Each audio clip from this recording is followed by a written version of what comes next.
Welcome aboard Beyond the Engine Room, a podcast produced by Rob Peterson, an ex-Marine fitter who tells us about his travels around the globe, some of the characters he met, the ports he saw, and even a glimpse inside the engine room. Okay, so today we're diving into a story that really grabbed my attention. Oh, yeah. It's about a work trip. All right. But not just any work trip. Okay.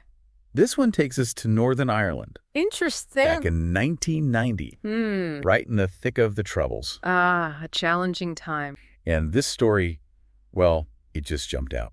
I see. And what makes this particular story so unique? Well, unlike a lot of his other adventures, this one doesn't involve a ship.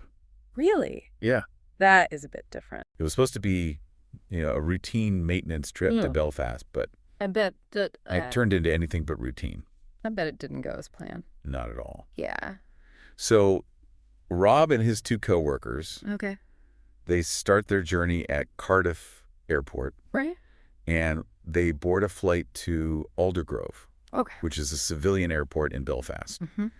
And everything seems pretty normal at first. I mean, that makes sense. Yeah, you'd think. You're going on a, Yeah, work trip. it's a work trip. You're flying civilian. Yeah, I mean, nothing out of the ordinary. Yeah. Yet. You don't expect anything crazy to happen? Right. And that's kind of like a wolf in sheep's clothing. Right. Because that illusion is shattered when they're picked up. Not for a ride to their work site, Oh, okay. but to RAF Bishopscourt, A military base. which is a military base near Downpatrick. So it immediately shifts. Yeah. From, like you said, civilian to we're in a military zone now. Exactly. And that's when the gravity of the situation really hits them. Right. Rob talks about this intense security setup, Oh, wow. floodlights illuminating every corner, multiple gates they had to pass through, Jeez. and then a pillbox with a machine gun trained directly on their vehicle. I mean, That's intense. that just shows you right there. Yeah. The level of security and the threat of violence Oh, absolutely. that was present during the Trouble. It was a constant threat. Yeah. And just when they think they've seen it all, What else could there be? bam, they're hit with a blinding spotlight. Oh, my God. It's like straight out of a movie. Yeah. You can just imagine, the interrogation light. Yeah. Just bam, right in your face. Yeah, exactly. And, it makes you wonder what's going through Rob's mind at that point.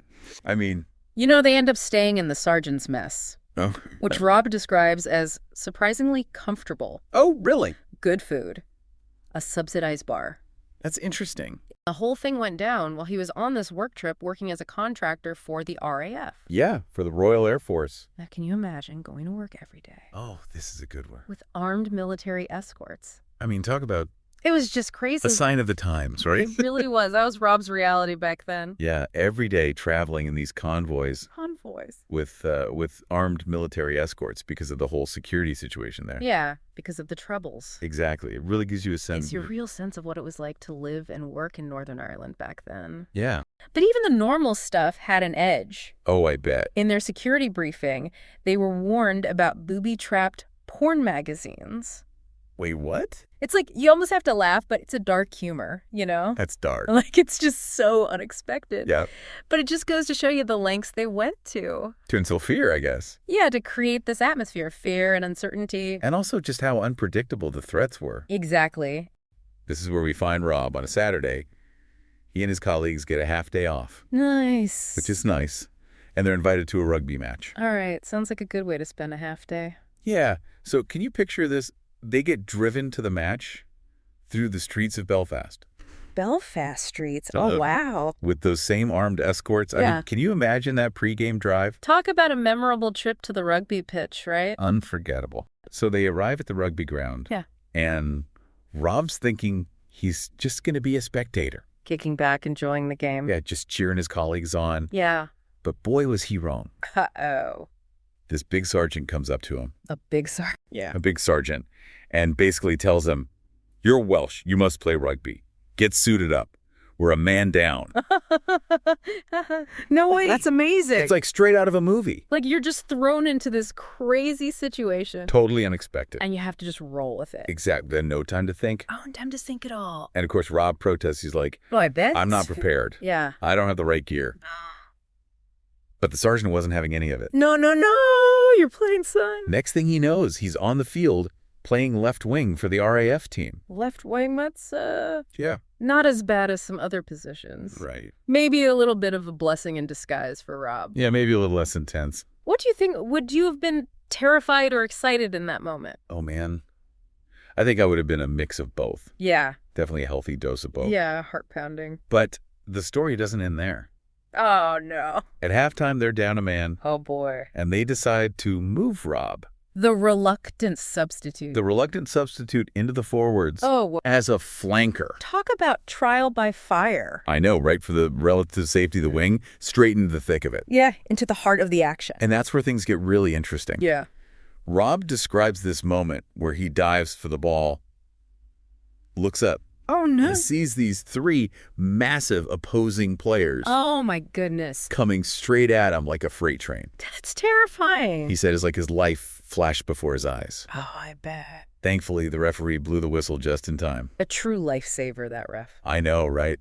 Talk about a close call. Yeah. In that moment, it's like the reality of the situation hits you, right? Oh, yeah. It's a game. Yeah. It's a game. But there's real danger there, especially when you're thrown in like Rob was. Absolutely. The good thing they pulled him out. Absolutely. So despite this near-death experience, as Rob jokingly calls it, and the fact that his team lost by a landslide. Oh, no. What was the score? 40-3. Oof. That's a rough one. He still talks about the amazing camaraderie in the clubhouse after the match. Well, that's great. Yeah, sharing food, drinks, stories. It sounds like a real bonding experience. So Rob plays this rugby match at Ballymoney RFC.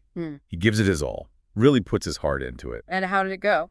Well, let's just say he ended up with some incredibly sore legs. Oh, I can imagine. He actually describes walking like John Wayne for days afterwards. Ouch. Yeah, must have been quite painful. I bet it was. You have to wonder what was going through Rob's mind during that drive to Downpatrick. Was he apprehensive, annoyed, or just resigned to the situation? He doesn't really delve into his emotions in the source material, but he does describe the experience itself quite vividly. Okay, what happened?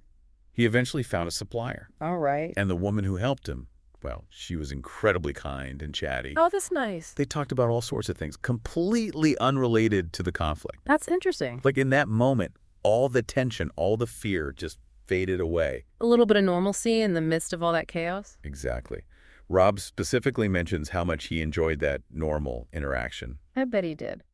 Okay, so moving on, we get to the story about Rob needing new work boots. Seems pretty straightforward, right? Yeah, a pretty ordinary task. Except remember, this is Northern Ireland during the Troubles. Right. And even something as simple as buying work boots could become a security risk. Exactly. Back then, you couldn't just pop into a shop without considering the potential dangers. You'd have to remember the atmosphere of suspicion and fear that permeated daily life during that period. Absolutely. You never knew who to trust or where the next threat might come from. And in Rob's case, buying new boots meant a trip to Downpatrick with a guard. Wow. Just for work boots. Yep. It really highlights how even the most mundane activities could become complicated in that environment. It's almost absurd when you think about it. This simple act of buying new work boots becomes this elaborate security operation. And those boots kind of point to a key aspect of this work, the physicality. This wasn't just sitting at a desk, you know? No. Rob was out there hands-on wrestling with this equipment and the terrain. Yeah, absolutely. So we have Rob working on this RAF base for a few weeks. Right? And then he returns to Cardiff Airport with his coworkers. Okay. But here's the thing that really caught my eye. What's that? Instead of being excited to go home, Rob is actually more looking forward to getting back to work on ships. Interesting. So I got to ask, why would someone choose that unpredictable life at sea over what seems like a pretty stable job? It makes you wonder, though, what was it about the radar work? Yeah. Or maybe even Northern Ireland itself? That didn't quite resonate with Rob in the long term? Yeah. Was it the isolation of the countryside, the pressure of Cold War tensions? Right. Or was it simply a longing for that open ocean? You know, that's something for our listeners to think about. Definitely. Thanks for joining us on Beyond the Engine Room. If you enjoyed this episode, share it with others who might find it fascinating. See you next time on the Open Seas.